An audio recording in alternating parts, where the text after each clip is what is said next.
Have you ever stopped to think about how the words you use every day shape your life?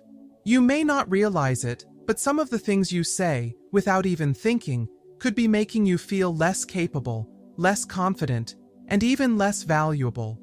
Words have incredible power, and as we age, the way we speak about ourselves can either uplift us or quietly diminish our sense of worth. The truth is, certain words reinforce limiting beliefs, keeping you stuck in old patterns that no longer serve you. They can influence how others see you, but more importantly, they affect how you see yourself. If you've ever felt unheard, overlooked, or like your best years are behind you, the way you speak could be playing a bigger role than you think. That's why today, I'm revealing 12 words you should stop saying if you're a woman over 70. These words may seem harmless, but they can slowly chip away at your confidence and happiness. And trust me, the last one on this list is something you probably say every day, without realizing how much it's holding you back. 1. Just. There's one small word that may seem harmless, but can quietly undermine your confidence and authority. Just. It's sneaky because it sounds polite and unassuming, but in reality, it diminishes the strength of your words and makes you appear hesitant. Think about how often you say things like, "I just wanted to check in," or "I just wanted to say." It seems like a minor detail, but that one little word turns a strong statement into something timid and apologetic. It subtly suggests that you are asking permission to speak rather than owning your voice. For example, if you're offering advice and say, "I just think maybe you should," it weakens your message, as if you're unsure about your own wisdom. But here's the truth: your wisdom, experience, and voice matter. You have lived through wars, economic shifts, cultural revolutions. You have raised families, built careers, and navigated life's storms. You have earned the right to speak with clarity and conviction. So, what can you say instead? Simply remove "just." Instead of, "I just wanted to check in," say, "I wanted to check in." Instead of, "I just wanted to say," "Here's what I believe." These small changes make a huge difference in how your words are received. At first, this shift may feel bold, even uncomfortable, but over time, you'll feel more empowered. And you'll notice something else. People will start listening to you more attentively. When you eliminate "just," you reclaim your authority, your confidence, and your rightful presence in every conversation. Try it and see how the world responds. 2. Old. How often do you hear yourself or other women say, "I'm too old for that," or, "Well, at my age"? It may seem like a harmless way to acknowledge the passing years, but calling yourself old can be limiting in ways you may not even realize. Let's be clear, there is nothing wrong with embracing your age. In fact, every year you've lived is an achievement, filled with wisdom, resilience, and experience.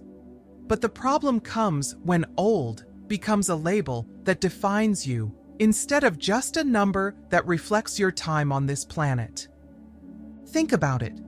Every time you say, "I'm too old to try something new," or "I'm just an old woman," you are reinforcing the idea that your age determines what you can or cannot do. But let me remind you, it doesn't. You are not just your age. You are your experiences, your stories, your lessons, and your accomplishments. Yes, your body may move differently than it used to, and your memory might have its quirks, but age is only one small part of the incredible person you are. Instead of saying, "I'm old," try shifting your words to reflect the strength and experience you've gained. Instead of, "I'm too old to care," say, "I've lived enough to know what truly matters." Instead of, "I'm just old now," say, "I am experienced, wise, and still evolving." Language matters, not just in how others perceive you, but in how you perceive yourself. The way you talk about yourself shapes your mindset, your confidence, and even your opportunities. So own your age, but don't let it define or limit you, because you are not just old, you are timeless. 3. Sorry.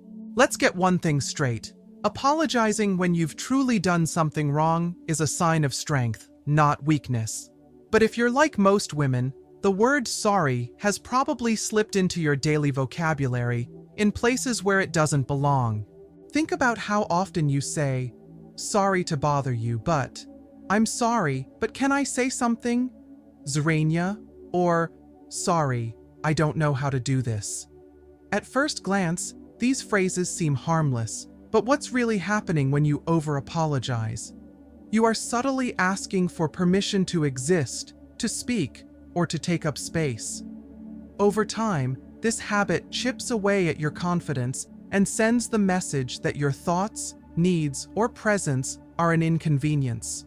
The truth is, unnecessary apologies diminish your authority and invite others to undervalue you. Instead of instinctively saying, "Sorry," flip the script. If you arrive a few minutes late, instead of saying, "Sorry, I'm late," say, "Thank you for waiting."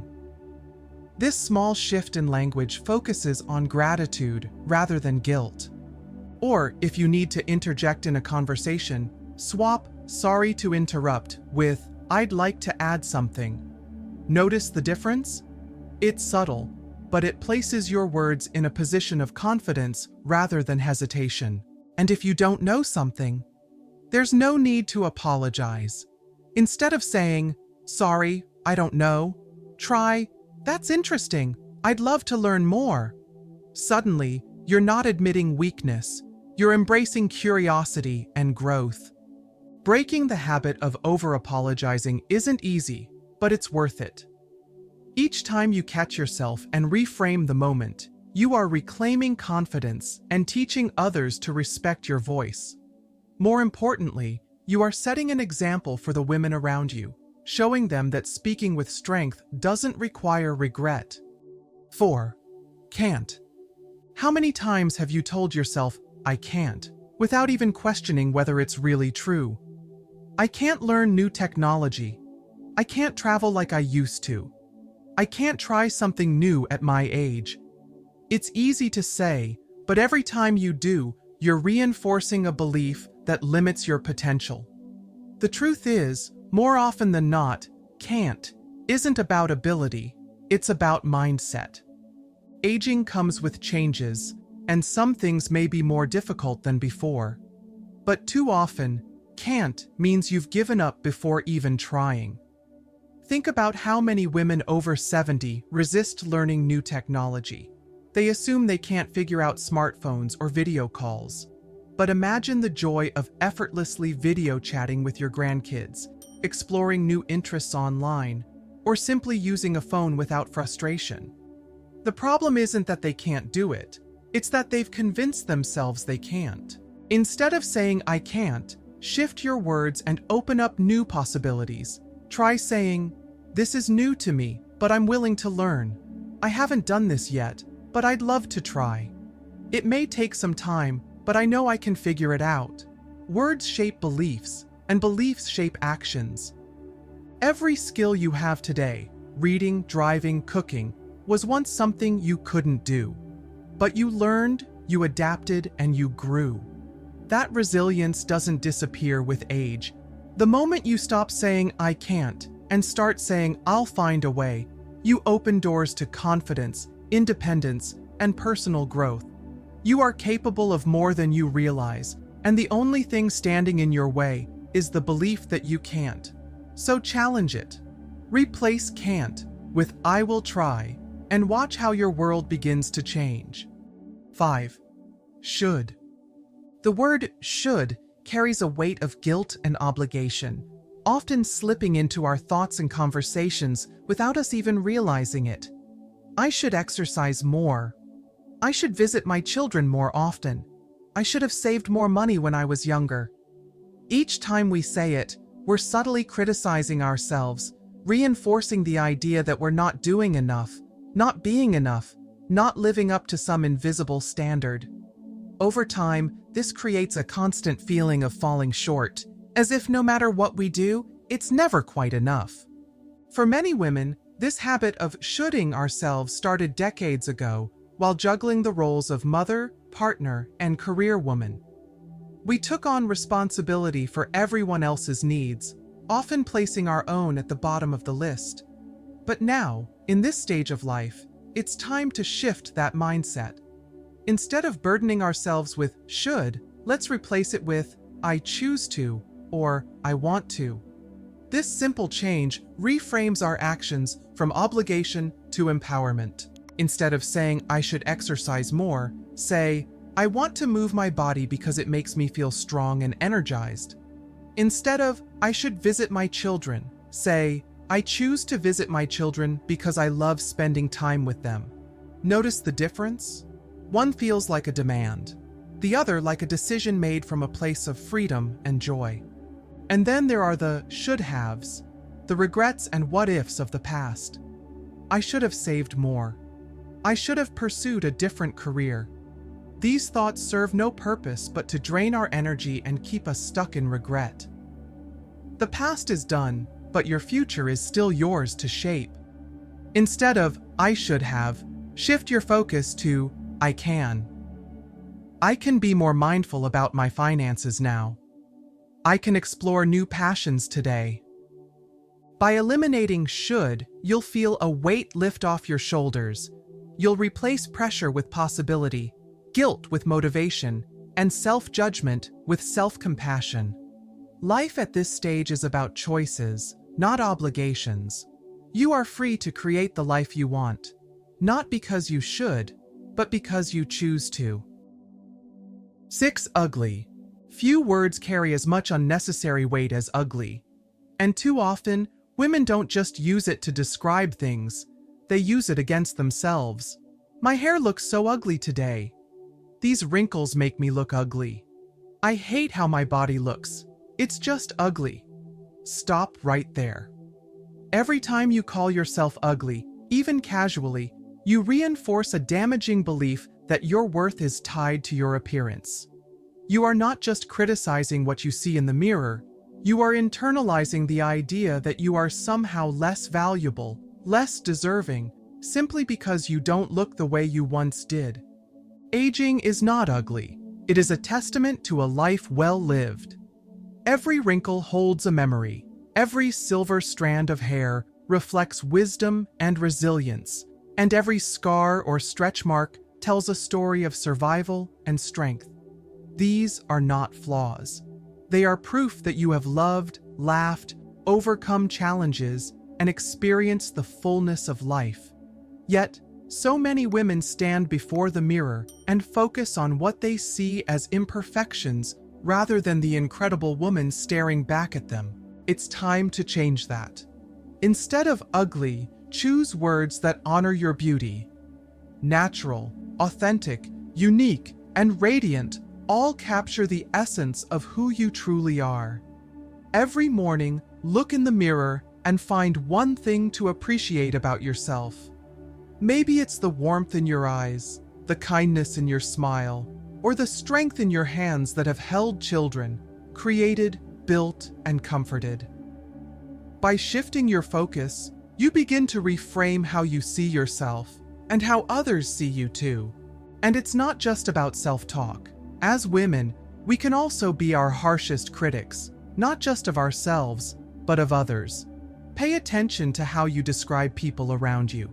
Challenge yourself to replace judgment with kindness, both toward yourself and the women in your life.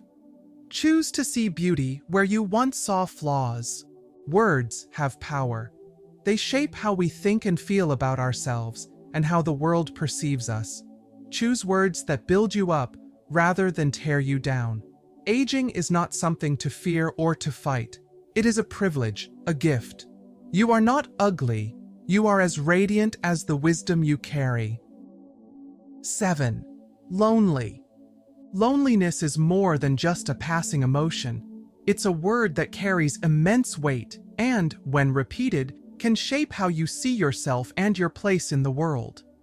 Saying, "I feel lonely," isn't just describing a temporary state. It's reinforcing a mindset that can deepen feelings of isolation and despair. The danger of labeling yourself as lonely is that it can become a self-fulfilling prophecy.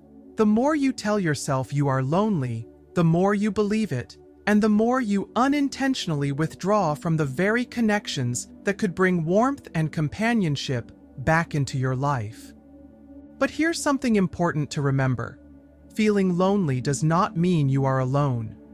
Often, it's not a lack of people around you that creates loneliness, but a sense of disconnection, a belief that no one understands or truly values your presence. This couldn't be further from the truth. Your experiences, your wisdom, your laughter, they all have the power to uplift and inspire others.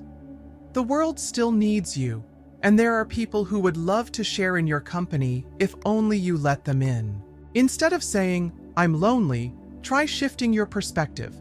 Say, "I am seeking connection," or "I am open to new experiences." These small changes in language can shift your mindset from resignation to possibility. Join a community group, take a class, volunteer, or reach out to someone you haven't spoken to in a while. Younger generations in particular often crave the guidance and stories of those who have lived through decades of change. You may be surprised by how much they appreciate and value your presence. Loneliness is not a life sentence. It is a feeling, not a permanent state. By adjusting your outlook and taking even small steps toward connection, you can transform solitude into companionship, quiet moments into meaningful conversations, and nostalgia into fresh, joyful experiences. Most importantly, remind yourself every single day that you are seen, valued, and needed. The moment you stop calling yourself lonely and start embracing the possibility of connection, your world will open up in ways you never expected. 8.2. This tiny word may seem harmless, but it has an incredible way of holding you back. Too old, too tired, too late. How often do you catch yourself saying these words without even realizing the power they hold? I'm too old for that. I'm too tired to try. It's too late to learn something new. Each time you say it, you're placing an unnecessary limit on yourself, reinforcing the belief that certain things are out of reach simply because of your age. But here's the truth. As long as you're alive, it's not too late for anything. Life doesn't have an expiration date on learning, joy, or new experiences. Your timeline is your own, and the opportunities you have are still abundant. The problem with too is that it creates barriers where none need to exist. It convinces you that you've missed your chance when in reality, you still have so much time to explore, grow, and embrace what makes you happy. Instead of saying, "I'm too old to exercise," try reframing it as, "My body is changing, so I'll find exercises that work for me." If you find yourself thinking, "It's too late to make new friends," shift your mindset to, "I'm open to connecting with people who share my interests." Small changes in the way you speak to yourself can shift your entire outlook on life. Your abilities haven't disappeared, they've evolved. Maybe things take a little more time, or you need a different approach, but that doesn't mean you should stop trying. Too is a word of limitation, but when you replace it with curiosity and possibility, you remove those invisible barriers and step into a world where new experiences, friendships, and joys are always waiting. You are never too anything to live fully. 9. Can't complain. How often do we say, "I can't complain," almost automatically? On the surface, it seems like a simple, polite response, one that signals you're not someone who dwells on negativity. But take a closer look, and you'll see that this phrase does more than just keep conversations light. It can actually shut down real connection and even dismiss your own experiences. How many times have you said, "I can't complain," when, in reality, you were struggling? Maybe you didn't want to seem ungrateful, or you felt like your problems weren't big enough to share. But when you repeatedly say this, you minimize your feelings and deny others the chance to support you. Over time, it can become a habit of hiding your emotions rather than acknowledging them. Instead of defaulting to this phrase, try being honest about how you feel.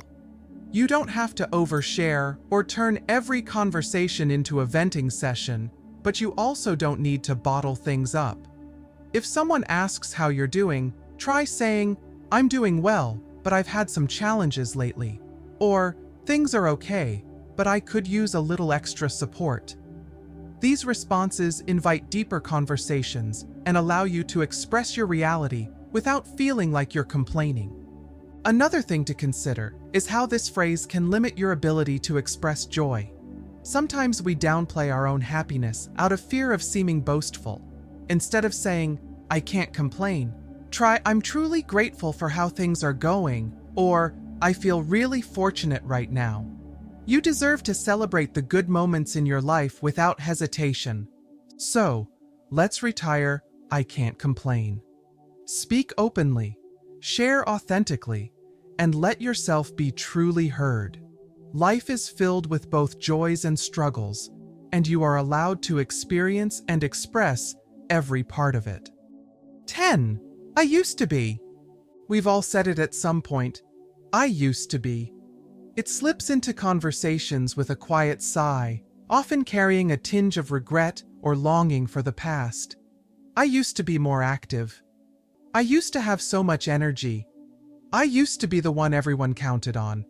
The problem with this phrase isn't just that it recalls a different version of yourself, but that it subtly suggests that who you are now is somehow less than who you were then.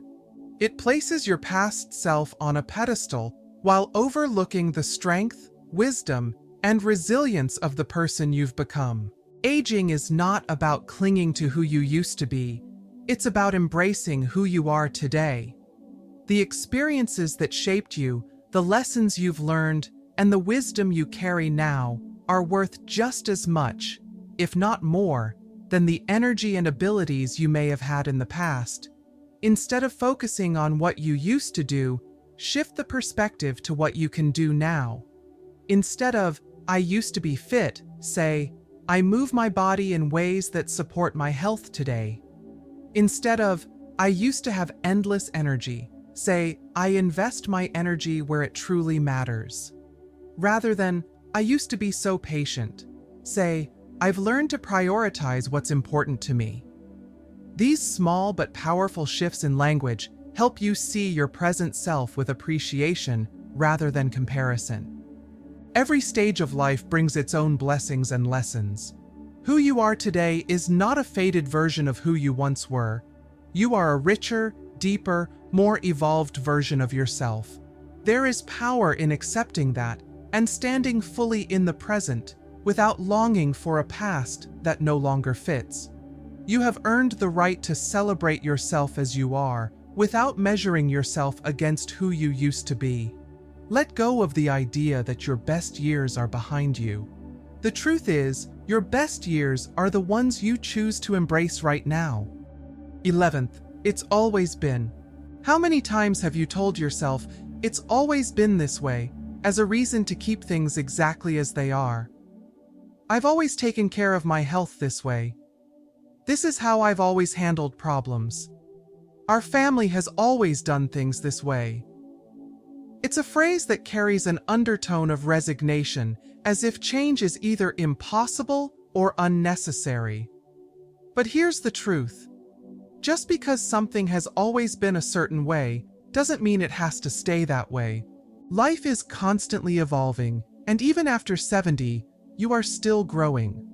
Holding on to the belief that things can't or shouldn't change might be keeping you from opportunities, new friendships, and experiences that could bring more joy into your life. What if instead of staying in familiar routines, you allowed yourself to explore what else is possible? If you've always managed challenges alone, consider letting others help. People who care about you want to support you, but they need the chance to step in. If your approach to health has always been reactive, shift to a proactive mindset. Perhaps it's time to try yoga, improve your nutrition, or get a second opinion from a doctor with a fresh perspective. If family dynamics have always been strained, take the bold step of initiating a new kind of conversation, one built on understanding and change. Breaking free from the "it's always been" mindset allows you to embrace growth and adaptability. Imagine the doors that open when you shift from feeling stuck to wondering what's next. Whether it's picking up a new skill, deepening relationships, or rethinking an old habit, every step forward brings more meaning and fulfillment. Your best years don't have to be in the past. They can start now, with a willingness to challenge the status quo, embrace curiosity, and welcome change. You have nothing to lose and so much to gain. 12. I'm fine. How many times has someone asked how you're doing, and without even thinking, you replied, "I'm fine," even when you weren't? It's a reflex, a habit we've built over the years to avoid deeper conversations, to keep things simple, or to avoid burdening others. But the truth is, saying "I'm fine" too often can create distance between you and the people who truly care. It keeps you from acknowledging your own emotions and prevents others from offering the support you might actually need. Let's be honest, sometimes life isn't fine. Maybe you're navigating health challenges, loneliness, grief, or simply feeling overwhelmed. Instead of brushing it aside, try opening up just a little. The next time someone asks how you are, say, "I'm doing okay, but I've had better days." Or, "I'm managing, but there's been a lot on my mind." Even, "I could really use a listening ear today." These responses invite connection, allowing those who care about you to show up in ways that can bring real comfort and relief. At the same time, don't let "I'm fine" be your response when things are actually going well. If you're happy, share it. Say, "I'm great, thank you," or "Today's been wonderful, and I feel good." Positivity is just as contagious as negativity, and when you express joy, you invite others to share in it with you. The words you use shape your experience. Stop saying "I'm fine" by default. Instead, allow yourself to be honest, whether that means asking for support or celebrating the good. Real connection, understanding, and joy begin when you speak your truth. Ladies, we've made it through 12 words that have been sneaking into our vocabulary for far too long, limiting us, holding us back, and making us second-guess our worth. But here's the good news. Now that you know them, you can kick them to the curb. Imagine the freedom of speaking with confidence, removing unnecessary apologies, and replacing doubt with possibility. You're not too old, too tired, or too late. You're just getting started. So tell me, which of these words have you caught yourself saying? And more importantly, which one are you going to ditch first? Drop a comment below, and let's talk about it. And remember, the way we speak shapes the way we live. So let's make our words as bold, beautiful, and fearless as we are. If this video gave you something to think about, give it a thumbs up, hit subscribe, and share it with a friend who needs this reminder. Because we're all in this together, and every woman over 70 deserves to own her voice and her power. Thanks for watching, and I'll see you in the next one.